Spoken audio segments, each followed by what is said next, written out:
Hello বন্ধুরা, এখন বাজে 2:30টা। আর দেখো আমি লেগে পড়েছি আমাদের আজকে ফ্রিজের অপারেশন করতে। পোস্টমর্টম করছি আজকে। দেখো যা ছিল সমস্ত বের করে দিয়েছি। ফ্রিজটা জবে থেকে এনেছি, তবে থেকে সাফ করা হয়নি। তো আজকে সময় আছে, ভাবলাম সাফ করে নিয়ে। দেখো কি কি খাজানা বেরোলো ফ্রিজের থেকে, দেখেছো? সব ফেলে দেওয়ার। আদা রসুনের পেস্ট, মেয়োনিজ, ধনের চাটনি, জ্যাম, আর এই যে এটা কি যেন রবজান, এটা আর কিছু সরি। তো এই যে সমস্ত জিনিস বেরোলো, পুরো পেট মেট কেটে একদম অপারেশন করতে শুরু করে দিয়েছি। মানে পোস্টমর্টম হচ্ছে এটা। যা যা আছে সমস্ত জিনিস বের করে আবার এগুলোকে ধুয়ে মুছে আবার লাগাবো। এখন পর্যন্ত চান হয়নি। আর দেখো আমাদের রাজাটা কপির ডান্ডিগুলো জড়ো করে করে গুছিয়ে গুছিয়ে এতগুলো বানিয়েছিলাম চটচটি খাবো জন্য। সেগুলো আজকে বের করে ফেলালাম। কমসে কম 5 কিলো কপির ডান্ডি হবে। তো এই দেখো কপির ডান্ডিগুলো তো আমি ফেলে দিচ্ছি। আমার খুবই ময়া লাগছে, কষ্ট লাগছে, কারণ লোকের বাড়ি কাজ করি, সময় পাই না। ওই জন্য বললাম 5 কিলোর মতন কপির ডান্ডি হয়ে গেছে। এটা সত্যি, কারণ রেখে দিই, মনে করি আজকে বানাবো কালকে বানাবো, আগেরগুলো নষ্ট হয়ে গেছে, ওই জন্য তাজাগুলো নিয়ে আসি, আবার তাজাগুলো রেখে দিই। তো সেই রকম করতে করতে মানে অনেকগুলো জড়ো হয়ে গেছে। আর ফেলে দেবো সেই সময়টাও পাই না সকালবেলা করে। তোমরা অনেকেই জানো আমরা লোকের বাড়ি কাজ করি দিল্লিতে থেকে, তো অতটা সময় পাওয়া যায় না, কারণ সকালই রান্না হয়। তো সকালবেলা তো সময় পাই না। 8টার মধ্যে রান্না বাড়ি, ছেলে মেয়ের টিফিন লাঞ্চ সব কিছু করে দিয়ে প্যাক করে তারপরে 8টার মধ্যে বেরিয়ে যেতে হয় আমাদেরকে দুজনকেই। তো ওই জন্য ঘরে ঝাড়ু পোছার মানে যত বিভিন্ন রকমের কাজকর্ম সেরে যেতে হয়, কারণ সব কাজকর্ম সেরে গেলে কি হয় বলো তো, এসে না একটু 5-10 মিনিট বসতে পারি ওই জন্য। আর রাত্রেবেলা আমাদের এখানে মানে আমাদের বাড়িতে কেউই ভাত খায় না। তো এটা তো ভাতের সঙ্গে চটচটি ভালো লাগে, বাচ্চারা তো ভালো লাগে না। ওই জন্য মনে করি সকালে বানাবো, তো অত সময় হয়ে ওঠে না, বানাতেও পারি না। তো ওই জন্য অতগুলো কপির ডান্ডি হয়ে গেছে। তো যাই হোক, আর দেখো আমাদের ফ্রিজটা কিন্তু অনেক দিন মানে 1 বছর হয়ে গেছে। 1 বছর মধ্যে পরিষ্কার করি, এ না যে পরিষ্কার করি না, শুধু মুছি। কিন্তু এইভাবে সেইভাবে আর পরিষ্কার করা নেই যে সব কিছু বের করে একটু ভালোভাবে মুছবো কি করবো। এমনি পরিষ্কারই আছে। তবুও এই যে আমি ফ্রিজটা মুছতে গেছিলাম, মানে পুরোনো জিনিসপত্র খাওয়ার ছিল সব বের করতে গেছিলাম, তো কি মনে হলো, তো আমি ভাবলাম চলো ফ্রিজটা আজকে পরিষ্কারই করে দিই। আর আমি না কোনো কাজ করার আগে না ভাবি না, মানে যে কাজটা হাত লাগাবো যদি মানে যদি মাথার মধ্যে একবার ঢোকে যে হ্যাঁ এই কাজটা করবো, তো আমি করে নিই অলরেডি।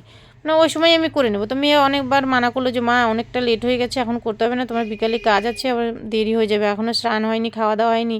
তো আমি বললাম কোনো ব্যাপার নেই, হয়ে যাবে আস্তে আস্তে। ওই মানে একটা কাজ এখন হাত দিলে তো আর সময় লাগে না। তো এই জন্যই যে আমি করতে বসে গেছি। আর আমাদের রান্নাঘরটা যেন এতটাই ছোট যে আমাদের রান্নাঘরের মধ্যে যে ট্রেগুলো যদি মাজতে যেতাম না, অনেকটাই কষ্ট হতো। তো ওই জন্য ভাবলাম যে বাথরুমেই মেজে দিই। তোমরা কিছু মানে খারাপ কমেন্ট করো না। দেখো বাথরুমটা আমরাই তো ইউজ করি, আর আমাদের এই বাথরুম না প্রতিদিনকার বাথরুম, আমরা প্রতিদিনই সাফ করি। তো ওই জন্য আমাদের পরিষ্কার বাথরুমই। তো ওই জন্য ভাবলাম যে চলো বাথরুমেই পরিষ্কার করে দিই, কী হবে। তো এই যে আমার হাতে দেখছো যেটা স্কচ ব্রাইটটা, এটা কিন্তু অনেকটাই নরম হয়ে গেছে, কারণ আমি শক্ত স্কচ ব্রাইট দিয়ে মাজছি না, কারণ শক্ত স্কচ ব্রাইট দিয়ে যদি মাজি না তাহলে নিশান পড়ে যাবে। তো ওই জন্য যে নরমটা দিয়েই মাজছি। আর এই যে মাজছি, আর আমার ছেলে মেয়েকে মানে মেয়ের সঙ্গে গল্প করছি। ও ট্যুরে যাবে, সেই ট্যুরে যাওয়া নিয়ে কিছু কথাবার্তা বলছিলাম, আর আমি যেন সময়ই পাই না একেবারে। আর কাজ ছেড়ে দিয়েছি, ভাবলাম এখন ঘরে বসে আছি তো টুকিটাকি ঘরের অনেকই কাজ আছে, তো সেগুলো একটু মানে একটা একটা করে সেরে নিই। আর কাজে ধরলে একবার যদি কাজে ঢুকি তাহলে তো আর ধরো সময় পাবো না। সেই আমরা আরাম পাই কখন জানো, যখন আমরা গ্রামের বাড়িতে যাই তখন। তাও তো গ্রামে গিয়ে সেইভাবে আরাম হয় না বলো। বাড়িতে গিয়ে বসে কাজ থুয়ে তো আর বসে থাকতে ইচ্ছা করে না, সেখানে ধরো গিয়ে টুকিটাকি করি। তো ওই জন্য তো আমার হাজব্যান্ডও বললো যে চলো এত তাড়া নেই কাজ ধরো, তুমি আস্তে আস্তে কাজ ধরো, কোনো ব্যাপার নেই, কিছুদিন বাড়িতে বসো, 15 তারিখে কাজ ছেড়ে তো বলো 15 দিন তো কমসে কম রেস্ট নাও, তারপরে কাজ ধরো 1 তারিখ থেকে। কাজ তো পাওয়া যাচ্ছে, কিন্তু এখন মানা করছে। তো আমি ভাবলাম চলো রেস্ট করে নিই একটু, কারণ সময় তো পাই না। আমরা তো ওই রেস্ট পাই সেই কবে গ্রামে যাব তারপর। তো যাই হোক, তো এই দেখো সাফ করছি। আর তোমরা কিন্তু এটা মনে করো না যে আমার বিয়ে হয়েছে অবাঙালির সাথে, কিন্তু একদমই না। উনিও বাঙালি, আমিও বাঙালি, আমিও যে যা মানে যে কাস্টের উনিও সেই কাস্টেরই কিন্তু, ঠিক আছে? মানে আমরাও সরকার, ওরাও সরকার, তো রাজবংশী সরকার যাকে বলে আমরা সেই রাজবংশী সরকার। না, আমার বাবার বাড়িতে রাজবংশী না, আমার বাবার বাড়িতে হালদার, মানে হালদার, আমার বাবা সরকার দিত, সরকার হালদারটা একই রকম। যাই হোক, তো আমার শ্বশুরবাড়ি তো গঙ্গারামপুর, আমার বাবার বাড়ি মালদা। তো সেইখান থেকে আমাদের এখানে এসে মানে আমাদের লাভ ম্যারেজ না, অ্যারেঞ্জ ম্যারেজই, দেখাশুনো করেই বিয়ে হয়েছে। তো যাই হোক, কী বলছি আমি জানি না। আর আমি না আওয়াজটা দিচ্ছি পরের দিনকে, আগের দিনকে আমি ভিডিও করেছি, পরের দিনকে আমি আওয়াজ দিচ্ছি, কারণ আমাদের এখানে রাস্তার ধারে ঘর, আওয়াজটা দেওয়া যায় না, তো সেই জন্য আওয়াজটাও দিতে পারিনি। তো যাই হোক, এই যে আমি ট্রেগুলো মেজে নিচ্ছি, আর খুবই সাবধানে মাজছি, কারণ কাচের তো একটু যদি হাতে থেকে স্লিপ করে তাহলে ফেটে যাওয়া কি ভেঙে যাওয়ার ভয় আছে। তো যাই হোক, হাতে থেকে অনেকবার স্লিপও করছিল, তো আমি অনেক সাবধানে ধুচ্ছি। আর এই যে আমার মেয়েকে ধরিয়ে দিচ্ছি যে ওখানে দাঁড় করিয়ে দে, জলগুলো ঝরে যাবে। তো যে ধুচ্ছি, ধুতে ধুতে আমার ছেলেও স্কুল থেকে এসে ওর টিউশন যাওয়ার সময় হয়ে গেছে। আমি বাথরুম থেকে বেরোতে বলছে, মা তাড়াতাড়ি বেরো, আমার সময় হয়ে গেছে। তো আমি বললাম দাঁড়া, আমরা এগুলো ধুয়ে নিই, ধুয়ে তারপরে তোকে হচ্ছে বাথরুম খালি করে দিচ্ছি, তারপর হাত মুখ ধোয়া আমি খাইয়ে দেবো। তো ও বলছেন যে না, আমি খাবো না, আমি খেয়ে এসেছি। কারণ এই যে কিছুদিন আগে তোমরা জানো 14 তারিখে টিচার ডে ছিল, তো সরি চিলড্রেন ডে ছিল। চিলড্রেন ডের দিনকে স্কুলে পার্টি দিয়েছিল, টিউশনে কোনো পার্টি দেয়নি। তো ওই টিউশনের স্যার পার্টি দিয়েছে, তো বলছে যে টিউশন থেকে খেয়ে এসেছি, সিঙ্গারা, তারপরে চাউমিন, বিরিয়ানি, এগুলো সব খেয়ে এসেছে। তা আমি বললাম যতই খেয়ে আয়, আমরা মানে বাঙালি জাত, মাছে ভাতে বাঙালি, ভাত না খেলে হয় বলো? তাই আমি বললাম যে না, আমি ভাত মাখিয়ে দেবো, 2 বাইট তো কমসে কম খাবি।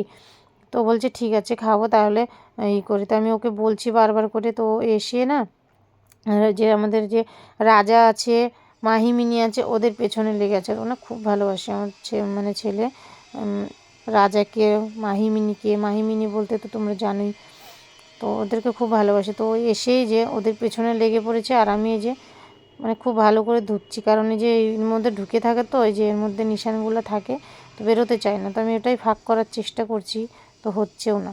তো অনেকটাই হয়ে গেছে পরিষ্কার। আর মানে ফ্রিজটা অনেক দিন ধরে ভাবছিলাম পরিষ্কার করব, সময়ই পাচ্ছিলাম না পরিষ্কার করার, কি করব বলো? তো লোকের বাড়ির কাজ তো জানোই কীরকম কি। আর আমরা না অনেক দিন ধরে ডবল রুম খুঁজছিলাম, ডবল রুমও ধরো পাচ্ছিলাম না। তো এই যে 1 বছর হলো আমরা এখানে এসেছি, আর এতদিন তো সিঙ্গেল রুমেই ছিলাম। তো আমাদের এমনি অভ্যস্ত আছে, মানে এক ঘরের মধ্যে খাওয়া, রান্না করা, খাওয়া দাওয়া সব কিছু, ঘুমোনো সব কিছু এক ঘরে। তো এই যে 1 বছর হলো আমরা ডবল রুমে এসেছি। তো মানে ডবল রুম ছিল আগে, তো বাজেটে আমাদের বাজেটের মধ্যে ছিল না। আর যা ঘর ভাড়া দিল্লিতে, তোমরা তো জানোই সেটা অনেকেই।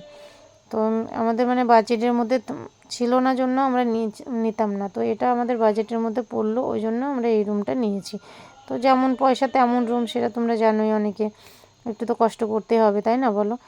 আমরা যদি 20,000 25,000 টাকার ঘরে যাই, তাহলে সেই রকম সুযোগ সুবিধা পাবো। 10,000 8,000 টাকার মধ্যে যদি আসি, তাহলে সেখানে সেরকম সুযোগ সুবিধা।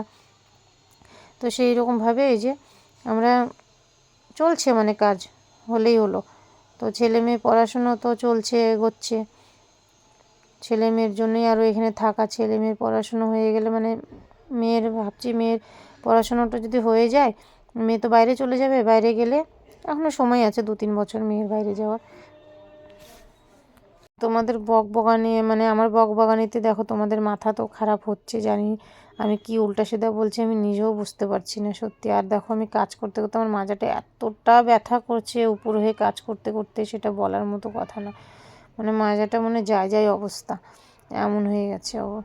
তো আমার মেয়ে বারবার করে মানাই করছিল যে মা এখন করতে হবে না, ছেড়ে দাও। তো আমি বললাম চলো হয়েই গেছে, আর অল্প একটু এগুলো যখন বের করে দিয়েছে, প্রথমে তো ভাবলাম যে মুছে মুছে রাখবো, তারপরে ভাবলাম যে না, একবারে বের করেছি যখন, মেজেই নি। কারণ ফ্রিজ আনার পর থেকে তো আর সেইভাবে পরিষ্কার করা হয়নি, বের করে মাজাও হয়নি, পরিষ্কার হয়নি। তো ভাবলাম চলো করেই নি পরিষ্কার, যখন শুরু করে দিয়েছে। আর এখন বাজে যেন 3টা, 3:15 মতো। তো 3:15 বেজে গেছে, তখন চানও হয়নি, খাওয়া দাওয়া তো অনেক দূরের কথা। সেই সকালে একটা রুটি আর চা খেয়েছিলাম একটু, সেটাই খেয়ে আছি। তো এই দেখো আমি মানে এগুলো করছি। আর যে ফ্রিজের মধ্যে যে লাগাই ম্যাটগুলো, সেই ম্যাটগুলো আমি ধুয়ে নিচ্ছি সাবান দিয়ে। আর আমি যেন ফ্রিজে না ম্যাট লাগিয়ে রাখি, এই জন্য ম্যাটগুলো রাখলে যে কাচে নিশান পড়বে না, মানে একটা দাগ হয়ে যায়, সে দাগটা পড়বে না, ওই জন্য। তো এই যে ম্যাটগুলো ভালো করে আমি ধুয়ে টুয়ে যে মানে একবারে মেজে নিচ্ছি সাবান দিয়ে, কচলিয়ে কচলিয়ে ধুচ্ছি। আর যেন আমি আগের বার রেকর্ডার চালু না করেই বকবক করেই গেছি। আর পরে যখন একবারে লাস্টে দেখি চালু করে, যে দেখো আমি তো রেকর্ড চালুই করিনি, এমনি বকবক করে গেলাম। জানো তো, যখন রেকর্ড চালু করিনি কী সুন্দর কথাগুলো বলছিলাম, আর এখন বলছি তো কথাগুলো কেমন জড়িয়ে যাচ্ছে। আর আমি তো যেন হিন্দি বলতে বলতে অভ্যস্ত, তো বাংলা বলতে বলতে আমার মুখে না আটকে যায়। তো দেখতেই তোমরা অনেকে শুনে বুঝতেই পারছো যে আমি কথাগুলো আমার আটকে আটকে যাচ্ছে, কারণ ওই যে হিন্দি কথা চলে আসছে, তো অনেকটা কন্ট্রোল করে তারপরে আমি বাংলা কথা আবার বলছি। তো বাংলা বলতে বলতে না মুখে আটকে যায়, হিন্দি চলে আসে। তো দেখো আমার বাথরুমটা এতটাই ছোট, মানে জামা কাপড় ধুতে এতটাই মুশকিল হয়ে যেত। তো এখন তো মেশিন চলে আসছে, চলো এখন তো অসুবিধা হয় না, মেশিনে জামা কাপড় ধোয়া হয়ে যায়। হাঁপিয়ে গেছি গো কথা বলতে বলতে। তো এই যে আমার এগুলো ধোয়া কমপ্লিট। এই যে ভিম বার দিয়ে ধুয়ে নিয়েছি, আর নরম স্কচ ব্রাইটটা দিয়ে ধুয়ে নিয়েছি। আমার মেয়ে বলছিল দেখাও কী দিয়ে ধুলে, তো আমি ওটাই দেখাচ্ছিলাম। আমার মেয়ের বিশ্বাসই করছিল না যে আমি পুরনো স্কচ ব্রাইট নিয়েছি, ও মনে করছে নতুন স্কচ ব্রাইট। তো দেখো এগুলো মুছে আমি এখন লাগিয়ে দেবো। আর রাজাটা দেখো বারবার করে এখানে আসছিল, জল পড়ছে ওর গায়ে, তাও ওখান থেকে হটছে না। আমি বলছি এখান থেকে যা, মানে তো ভিজে যাবি। তো তাও এখানে এসে ঘুরঘুর করছিল আমার কাছে। আর না, যে আমার ছিঁড়া নাইটিটা তোমরা সবাই ইগনোর করো, ঠিক আছে? কারণ দেখো নাইটিটা কিন্তু একেবারেই নতুন, তোমরা দেখে বুঝতেই পারছো, একটুকু রঙও যায়নি এবং কোথাও ছিঁড়া ফাটা নেই। শুধু এই জায়গাটা না ফেসে গেল, কাজ করতে করতে ফেসে গেছে। এই 2-3 মাস ধরে পরছি, আর 2-3 মাস ধরে তো একভাবে পরছি না, কারণ আমার 5-6টা নাইটি আছে। তো এই এক এক সময় এক একটা পরি। তো দেখো কাজ করতে করতে না কেমন যেন নাইটি ফেসে গেল পায়ের কাছে, তো ওটাই দেখা যাচ্ছে বারবার করে, ভালো লাগছে না। তো তোমরা কিছু মনে করো না, এটাই মানে এবারই লাস্ট পরবো এই যে নাইটিটা, তারপরে বাদ দিয়ে দেবো, কারণ ফেসে গেল আর তো পরা যাবে না, তো ওই জন্য। তো গলার কাছেও ফেসে গেছে, ওখানে তো আমি সেফটি পিন লাগিয়ে নিয়েছি, বোঝা যাচ্ছে না অতটা, কিন্তু পায়ের কাছেরটা দেখা যাচ্ছে। তো এই যে টপের মধ্যে আমার মেয়েকে বললাম তুই টপের মধ্যে দাঁড় করিয়ে দিতিস। তো যাই হোক, ও দেখেনি, আমিও খেয়াল করিনি, আমিও বলিনি।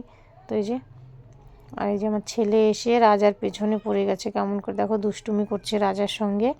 ও খাচ্ছে, ওর সামনে থেকে খাওয়ার টেনে টেনে টেনে টেনে উঠাচ্ছে, আর ও খেলা করে, মানে ওটা দুষ্টুমি নয়। আর রাজাও মানে খুবই ভালোবাসে। আমার ছেলে আসছে, দেখো ছেলের কাছে দৌড় পারে এসে ছেলের পায়ের কাছে এখন মানে কামড় দেয় না, ওরা তো কথা বলতে পারে না, মুখ দিয়ে মানে খো খো খো খো করে। তো এই যে খেলা করছে কেমন করে দেখো, যেমন রেগে যাবে, রেগে সবগুলো উল্টে দেয়, এতটা রাগের। তো যাই হোক, আমার ছেলে তো খুবই ভালোবাসে, দেখছো কেমন করে রেগে দেখো ফেলে দিচ্ছে। আর এই যে মাহিমিনি রাজাকে আমার ছেলে খুব প্রচণ্ড ভালোবাসে, আমাদের বাড়িতে সবাই ভালোবাসে, কিন্তু আমার ছেলে আরও বেশি, কারণ সারাদিন ওই স্কুল থেকে আসার পর থেকে ওদের পেছনে লাগবে, আবার টিউশন থেকে আসার পর থেকে লাগবে, যে রাত্রে যে পড়া করবে, পড়ার সময় কাছে বসিয়ে নিয়ে পড়া করবে। দুটা মাহিমিনি দুই সাইডে দুজন বসে থাকে, আর রাজাটা তো পেপার কামড়ে দেয়, বইটই কামড়ে দেয়, ওই জন্য রাজাকে বারবার নিচে রেখে দেয়, নয়তো বেশি যদি ডিস্টার্ব করে খাঁচাতে ঢুকিয়ে ওর কাছে বসিয়ে রাখে, এরকম অবস্থা। আর এই যে আমি ফ্রিজটা লাগাচ্ছি, সব কিছু যে মুছে, মানে ভিজা কাপড়, মানে একবার মুছেছি, মুছে কাপড় ভিজে গেছে, আবার শুকনো কাপড় দিয়ে মুছে যে আবার সেগুলো লাগিয়ে দিচ্ছি। ফ্রিজটা দেখো কি সুন্দর লাগছে না, পরিষ্কার হয়ে গেলে একদম ধবধবে হয়ে গেছে।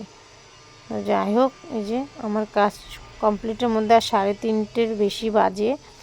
আমি তো ফটাফট করছি, কারণ আমার এখন চান করব, এখন খাবো কি না জানি না, চান করে আমাকে এখন যেতে হবে কাজে, কারণ 4টের কাজ, 4টের থেকে 4:30টার মধ্যে আমার যেতেই হবে যেমন করেই হোক। তো এই যে লাগিয়ে দিলাম, আর এই যে সাইডে যেগুলো ছিল সব কিছু ফেলে টেলে দিয়ে এখনও ফেলিনি, অনেকটাই রাখা আছে, কিছু ফেলেছি আর কিছু যে এখনও টেবিলের উপরে রাখা আছে, ওগুলো এখন চেক করব, চেক করে করে ফেলতে হবে যে কী ফেলবো আর কী রাখবো। আমার ফ্রিজের কাজটা তো চলে গেল, মানে ফ্রিজের কাজটা হয়ে গেল কমপ্লিট, এখন রয়েছে পুরো ঘর ছেটানো, ঘর বাড়ি ছেটাবো। এখন যে ঘরটা মুছে আজকের মতন তো 8 পর্যন্তই, চান করবো এখন, ঘরটা মুছে চান করবো, চান টান করে এখন ভাগবো কাজে। আর এই যে আমার ছেলে বারবার করে বলছে মা চলে যাচ্ছি, মা চলে যাচ্ছি। আমি বললাম দাঁড়া, কিছু ভাত, তোকে ভাত খাবি তারপরে যাবি, ভাত না খেয়ে তোকে টিউশন থোড়ি যেতে দেবো আমি। তো মানছেই না, তো বলছে না আমি চলে যাবো। বললাম ঠিক আছে তুই ড্রেস চেঞ্জ কর যতক্ষণ, আমি দেখছি কি করা যায়। তো যে আমি এটা লাগাবো আর আমার মেয়ে যাচ্ছে ট্যুরে। তো মেয়ে ট্যুরে যাচ্ছে, ছেলে কিছুদিন আগেই কিন্তু ঘুরে এসেছে, তাও দেখো আমাকে কেমন করে মস্করা লাগাচ্ছে। আমাকে এসে বলছে মা তুমি খুব ভালো মা, তুমি পৃথিবীর সর্বশ্রেষ্ঠ মা, তুমি তো আমার মা জননী, তুমি তো খুবই ভালো। দেখবে কেমন করে এসে চুমু দেবে, আর মানে আমাকে খুবই পটানোর চেষ্টা করছে। তো আমি বলছি তুই তো এই তো এলি, ঘুরে এলি, এখন আবার কিসের জন্য যাওয়া। দেখো কেমন করে আমাকে বলছে, পটাচ্ছে যে মা তুমি সত্যি খুব ভালো মা, তুমি মা জননী। আমাকে খুবই মস্করা দিচ্ছে। আমি ওটাই বলছি যে আমাকে পটানো না বাদ দে, আর যা তাড়াতাড়ি জামা কাপড় চেঞ্জ করে নিয়ে খেয়ে দিয়ে টিউশনে যা। তো বলছে টিউশনে তো যাবোই, তার থেকে তুমি আমার খুব ভালো মা, তোমার মতন সোনা মা আর কোথাও হয় না, তুমি তো আমার একমাত্র মা। তো আমি ওটাই বলছি পৃথিবীতে আমি একমাত্র মা, আর কি মা নেই? তোর মানুষের কি 2-3টে মা? তোর বন্ধুদের কি 2-3টে মা? তো বলছি যে না, তুমি তাদের থেকে খুব ভালো মা, খুবই সুন্দর মা। দেখো কীভাবে আমায় আদর করতেছে, দেখছো? আমাকে এত আদর করছে আর মাস্কারা লাগাচ্ছে। তো আমি বলছি আমি কি বুঝি না তোর মাস্কারা লাগানো? আমাকে বলছে যে স্যার নিজে থেকেই বাবাকে ফোন করেছিল, ফোন করে বলছে যে अनिक को क्यों नहीं भेज रहे हो टूर पे, सब लोग सारे बच्चे जा रहे हैं, नीतू भी जा रहे हैं, अनिक को क्यों नहीं भेज रहे हो, अनिक को भी भेजो। তো এরকম করে বলছে স্যার, ওর বাবাকে বলছে। তো আমি বলছি হ্যাঁ হ্যাঁ স্যারের তো খায় কি কাজ নেই, স্যার নিজে থেকে তোর বাবাকে বলছে যে ওকে পাঠিয়ে দাও, ট্যুরে সবাই যাচ্ছে, ও কেন যাচ্ছে না কেন, স্যারের কি লাভ আছে? তো বলছে না মা দেখো আমি বলেছি, আমি মানা করছি, যে বাবাকে ফোন করো না, তাও স্যার বারবার করে শুধু বাবাকে ফোন করে বলছে। বলে আচ্ছা। তো আমি বললাম আচ্ছা ঠিক আছে, তোর কথাই আমি বিশ্বাস করলাম, আমরা তো বুঝি না, আমাদের বোঝার বয়সও হয়নি বাবা, তোদের মতন বয়স আমাদের কি ছিল বল, আমরা তো এরকমই এতটাই বড় ছিলাম। তো এরকমভাবে বলছিলাম আর হাসছিলাম। তো বলছে মা প্লিজ মা প্লিজ। আমি বললাম না বাবা এখন নয়, এখন দিদিকে যেতে দাও, সামনের বছর থেকে তুমি যাবে।